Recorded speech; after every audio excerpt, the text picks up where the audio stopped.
അപ്പോൾ എല്ലാ കൂട്ടുകാർക്കും ഒരു നല്ല നമസ്കാരം. എല്ലാവരുടെയും ഇന്നത്തെ ദിവസം ഒരു നല്ല ദിവസമാകട്ടെ എന്ന് ആശംസിച്ചുകൊണ്ട് ഞാൻ ഇന്നുണ്ടാക്കുന്നത് നല്ല ചിത്രാന്ന ഗൊജ്ജ്, കർണാടകത്തിൻ്റെ സ്പെഷ്യൽ ഐറ്റമായ ഒരു ചിത്രാന്ന റൈസാണ് ഞാൻ ഉണ്ടാക്കുന്നത്. എന്ന് വെച്ചാൽ ലെമൺ റൈസ് ഉണ്ടാക്കുന്നുണ്ട്. ആദ്യം തന്നെ ഞാൻ ഒരു ചീനച്ചട്ടി അടുപ്പത്ത് വെച്ചിട്ട് അടുപ്പ് കത്തിച്ചു കൊടുത്തിട്ടുണ്ട്. ലെമൺ റൈസ് ഉണ്ടാക്കാൻ ഞാൻ എടുത്തിരിക്കുന്ന ഐറ്റംസ് ആണ് ഇതെല്ലാം. ഇതാണ് മല്ലിയില, അരിഞ്ഞെടുക്കണം ഇത്.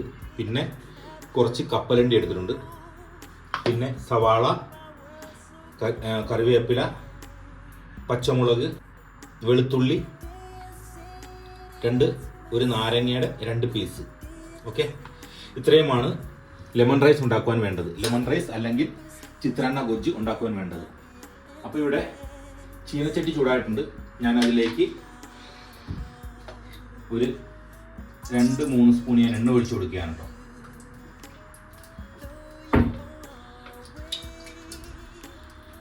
മൂന്ന് സ്പൂൺ ഞാൻ എണ്ണ ഒഴിച്ചു കൊടുത്തിട്ടുണ്ട് അതിലേക്ക്. അപ്പോൾ റൈസ് ഉണ്ടായിരിക്കുന്നതെന്ന് കരുതപ്പെടുന്നത് ഏകദേശം 10,000 മുതൽ 15,000 വർഷം പുറകിൽ ചൈനയിലാണ്, പ്രാചീന ചൈനയിലാണ് റൈസ് ഉണ്ടായിരിക്കുന്നത്. അങ്ങനെ റൈസ് ചൈനയിൽ ഉണ്ടായതിനു ശേഷം അത് ഏഷ്യ മുഴുവൻ വ്യാപിക്കുകയും നമ്മുടെ ഇന്ത്യയിലേക്ക് വരികയും നമ്മുടെ ഇന്ത്യയിൽ നിന്നാണ് പിന്നീട് ആഫ്രിക്കയിലേക്കും മറ്റു യൂറോപ്യൻ രാജ്യങ്ങളിലേക്കും ഒക്കെ റൈസ് വ്യാപിക്കുന്നത്. റൈസ് കൊണ്ട് നമുക്കിപ്പോൾ റൈസ് ഇല്ലാത്തൊരു ലോകത്തെക്കുറിച്ച് ചിന്തിക്കാൻ കഴിയില്ല. നമ്മൾ എന്തൊക്കെയാണ് റൈസ് കൊണ്ട് ഉണ്ടാക്കുന്നത്? ബിരിയാണി മുതൽ നല്ല മീൻകറി ഇട്ട് കുഴച്ച് കഴിക്കുന്ന നല്ല പുഴുക്കലരി ചോറ് വരെ അല്ലേ, നമ്മൾ റൈസ് കൊണ്ട് എന്തൊക്കെ ഐറ്റംസാണ് ഉണ്ടാക്കുന്നത്? ഇഡ്ഡലി, ദോശ മുതൽ അങ്ങനെയുള്ള കേക്കുകൾ വരെ, പുട്ട്, വെള്ളയപ്പം, ഇടിയപ്പം, എന്തൊക്കെ ഐറ്റംസ് ആണ് നമ്മൾ റൈസ് കൊണ്ട് ഉണ്ടാക്കുന്നത്. റൈസ് ഇല്ലാത്തൊരു ലോകത്തെക്കുറിച്ച് നമ്മൾ കേരളീയരായ നമുക്ക് ഒരിക്കലും ചിന്തിക്കാൻ കഴിയുകയില്ല. റൈസിന്റെ ന്യൂട്രീഷണൽ വാല്യൂ എന്ന് പറയുന്നത് അറൗണ്ട് 350 കാലറീസ് ആണ് അതിന്റെ എനർജി നമുക്ക് കിട്ടുന്നത്. ഒരു 100 ഗ്രാം റൈസ്, കുക്ക്ഡ് റൈസിൽ നിന്ന് നമുക്ക് കിട്ടുന്നത് അറൗണ്ട് 350 കാലറീസ് നമുക്ക് എനർജി കിട്ടുന്നുണ്ട്. അതേപോലെ തന്നെ 70 to 80 ഗ്രാം അതിന്റെ കാർബോഹൈഡ്രേറ്റ് ആണ് കൂടുതലുള്ളത്. അതിനുശേഷം പ്രോട്ടീൻ കിട്ടുന്നതെന്ന് പറഞ്ഞാൽ നമുക്ക് 3 to 4 ഗ്രാം പ്രോട്ടീനാണ് നമുക്ക് റൈസിൽ നിന്ന് കിട്ടുന്നത്. ഇതാണ് റൈസിന്റെ ന്യൂട്രീഷണൽ വാല്യൂ. അപ്പോൾ റൈസിന് ഏറ്റവും കൂടുതൽ അതിൽ അടങ്ങിയിരിക്കുന്നത് കാർബോഹൈഡ്രേറ്റ് ആണ്. അപ്പോൾ പരമാവധി എല്ലാവരും റൈസ് കഴിക്കുക, അത് കുറവ് അളവിൽ കഴിക്കാൻ ശ്രമിക്കുക റൈസ്. അപ്പോൾ നമുക്കിനി ചിത്രാന്ന ഗൊജ്ജ് ഉണ്ടാക്കുന്ന ചടങ്ങിലേക്ക് കടക്കാം. ഇവിടെ എണ്ണ ചൂടായിട്ടുണ്ട്. ഞാനപ്പോൾ ഇതിലേക്ക് ഇട്ട് കൊടുക്കുന്നത് കുറച്ച് കടുകാണ്. അല്ലേ, ഒരു സ്പൂണോളം കടുക് ഞാൻ എടുത്തിട്ടുണ്ട്. ഇത് ഞാൻ ചൂടായ എണ്ണയിലേക്ക് ഇട്ട് കൊടുക്കുകയാണ്.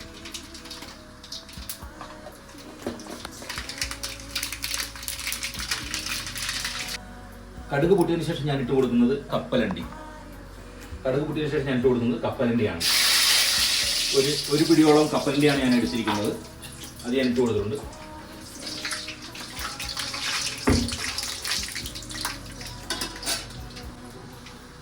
അടുത്തതായിട്ട് ഞാൻ ഇട്ട് കൊടുക്കാൻ പോകുന്നത് സവാള, പച്ചമുളക്, കറിവേപ്പില.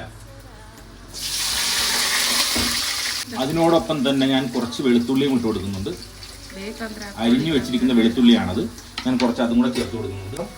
ഈ വെളുത്തുള്ളി എല്ലാം നിങ്ങൾക്ക് വേണമെങ്കിൽ മാത്രം ഇട്ടാൽ മതി. അതിന്റെ ടേസ്റ്റ് ഇഷ്ടമുള്ളവർ മാത്രം വെളുത്തുള്ളി ഇടുക, ഇല്ലെങ്കിൽ നിങ്ങൾക്കത് സ്കിപ്പ് ചെയ്യാവുന്നതാണ്.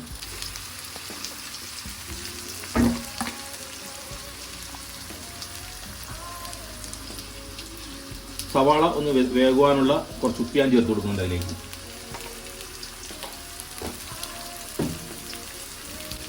ഓൾറെഡി ഞാനിവിടെ ചോറ് വേവിച്ച് വെച്ചിരിക്കുകയാണ് കേട്ടോ. കുക്കറിൽ ഒരു 2 ഗ്ലാസ് റൈസ് എടുത്തിട്ട് അതിലേക്ക് ഒരു 4 ഗ്ലാസ് വെള്ളം ഒഴിച്ച് അതിനെ ഒരു വിസിലടിപ്പിച്ച് എയർ ഒന്ന് പോയതിനു ശേഷം നമ്മൾ തുറന്നു വെച്ചിരിക്കുകയാണ്.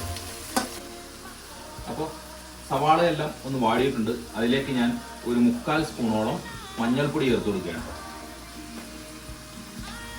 മഞ്ഞൾപ്പൊടി ചേർക്കുന്ന കളറിന് വേണ്ടിയാണ് കേട്ടോ. ഈ ലെമൺ റൈസ് ഒരു യെല്ലോയിഷ് കളറിലായിരിക്കും ഉണ്ടായിരിക്കുന്നത്. അതിനു വേണ്ടിയാണ് മഞ്ഞൾപ്പൊടി ചേർത്ത് കൊടുക്കുന്നത്. ഇതിലേക്ക് നമ്മൾ മുളക് പൊടിയോ മറ്റു മസാലകളോ ഒന്നും തന്നെ ചേർക്കുന്നില്ല.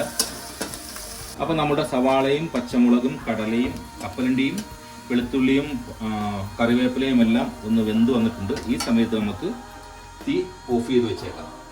തീ ഓഫ് ചെയ്തതിന് ശേഷമാണ് നമ്മൾ ലെമൺ അതിലേക്ക് ചേർത്ത് കൊടുക്കുന്നത്. ലെമൺ ചേർത്ത് കൊടുക്കുമ്പോൾ കൈ ഇങ്ങനെ ഒന്ന് പിടിച്ചിട്ട് ലെമൺ നല്ലപോലെ പിഴിഞ്ഞ് അതിലേക്ക് ഇട്ട് കൊടുക്കുക. ഈ ലെമൺ ഇട്ട് കൊടുക്കാൻ വേണ്ടി തീ ഓഫ് ചെയ്യുന്നത് എന്തിനാണെന്ന് വെച്ച് കഴിഞ്ഞാൽ ലെമൺ ചൂടോടുകൂടി അങ്ങ് അതിലേക്ക് പിഴിഞ്ഞൊഴിക്കുകയാണെങ്കിൽ ഒരു കയ്പ്പ് ടേസ്റ്റ് വരും. അതില്ലാതിരിക്കാൻ വേണ്ടിയാണ് നമ്മൾ തീ ഓഫ് ചെയ്തിട്ട് ലെമൺ ജ്യൂസ് അതിലേക്ക് പിഴിഞ്ഞു കൊടുക്കുന്നത്. ഒരു നാരങ്ങ മൊത്തത്തിൽ ഞാൻ എടുത്തിട്ടുണ്ട്. അത് മൊത്തം ഞാൻ ഇതിലേക്ക് പിഴിഞ്ഞ് ചേർത്ത് കൊടുക്കുകയാണ്.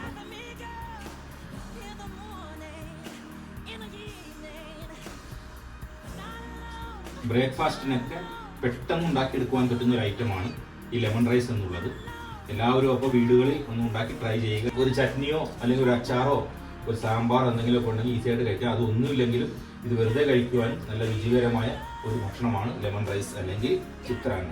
അപ്പോൾ നാരങ്ങ നമ്മൾ ചേർത്ത് കൊടുത്തു. അതിനുശേഷം ഞാൻ കുറച്ച് മല്ലിയില അരിഞ്ഞത് ഇതിലേക്ക് ഞാൻ ചേർത്ത് കൊടുക്കുകയാണ്.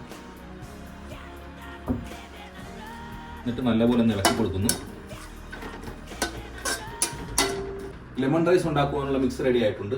ഈ സമയത്ത് ഞാൻ ഇതിലേക്ക് ഇനി ചേർക്കുവാൻ പോകുന്നത് നമ്മുടെ റൈസാണ്. റൈസ് ഞാൻ ആദ്യം തന്നെ വേവിച്ച് ഒരു 2 ഗ്ലാസ് റൈസ് 4 ഗ്ലാസ് വെള്ളത്തിൽ കുക്കറിൽ വെച്ച് ഒരു വിസിലടിപ്പിച്ച് വേവിച്ച് വെച്ചിരിക്കുന്നതാണ്. ഞാനിപ്പോൾ ഇതിലേക്ക് റൈസ് ചേർത്ത് കൊടുക്കുകയാണ് കേട്ടോ.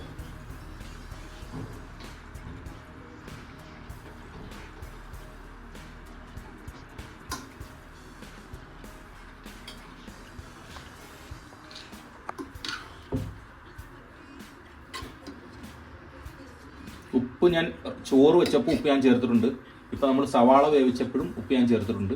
ഇനി വേണമെന്നുണ്ടെങ്കിൽ നമുക്ക് ടേസ്റ്റ് നോക്കിയിട്ട് ഉപ്പിട്ട് കൊടുക്കാവുന്നതാണ്. ചിത്രാന്ന ഇവിടെ കർണാടകത്തിൽ പല വിധത്തിലുണ്ടാക്കും കേട്ടോ. പച്ചക്കറി ചേർത്തൊക്കെ ഉണ്ടാക്കും, ക്യാരറ്റൊക്കെ ഇട്ട്. ഇത് ഞാൻ വളരെ സിമ്പിളായിട്ടുള്ള ഒരു ചിത്രാന്ന റൈസാണ് ഞാൻ ഉണ്ടാക്കിയെടുത്തിരിക്കുന്നത്, അല്ലെങ്കിൽ ലെമൺ റൈസാണ് ഞാൻ ഉണ്ടാക്കിയെടുത്തിരിക്കുന്നത്. എല്ലാവർക്കും വീട്ടിൽ ഈസി ആയിട്ട് ഉണ്ടാക്കിയെടുക്കാൻ പറ്റുന്ന ഒരു ബ്രേക്ക്ഫാസ്റ്റാണ്. അപ്പോൾ റൈസ് ഞാൻ ചേർത്തിട്ടുണ്ട്. 4 പേർക്കുള്ള ലെമൺ റൈസാണ് ഞാൻ ഉണ്ടാക്കുന്നത് ബ്രേക്ക്ഫാസ്റ്റ്. അപ്പോൾ ഞാനതൊന്ന് റൈസ് ഇട്ടതിന് ശേഷം നല്ലപോലെ മിക്സ് ചെയ്ത് കൊടുക്കുക. ഈ ഒരു യെല്ലോ കളറായിട്ടുള്ള ഈ റൈസിന് മൊത്തം ഉണ്ടാവുക. ആ കപ്പലണ്ടിയും ആ പച്ചമുളകും ആ സവാളയും എല്ലാം കൂടെ ചേർന്ന് കഴിക്കുമ്പോൾ നല്ലൊരു രുചിയായിട്ടുള്ളത്. അപ്പോൾ കൂട്ടുകാരെ, ലെമൺ റൈസ്, രാവിലത്തെ ബ്രേക്ക്ഫാസ്റ്റിനുള്ള ലെമൺ റൈസ് അടിപൊളിയായിട്ട് റെഡി ആയിട്ടുണ്ട്. കണ്ടോ, നല്ല യെല്ലോ കളറിൽ നല്ല കപ്പലണ്ടിയും സവാളയും പച്ചമുളകും വേപ്പിലയും ഒക്കെ ആയിട്ട് നല്ല അടിപൊളിയായിട്ട് ലെമൺ റൈസ് റെഡി ആയിട്ടുണ്ട്. അപ്പോൾ നമുക്ക് ഈ വീഡിയോ ഇവിടെ വൈൻഡപ്പ് ചെയ്യാം. അപ്പോൾ നമ്മുടെ വീഡിയോ കാണുന്ന കൂട്ടുകാരെല്ലാവരും നമ്മളെ സപ്പോർട്ട് ചെയ്യുക. ഫേസ്ബുക്കിൽ കാണുന്നവരാണെങ്കിൽ നമ്മുടെ പേജ് ഒന്ന് ഫോളോ ചെയ്യുക.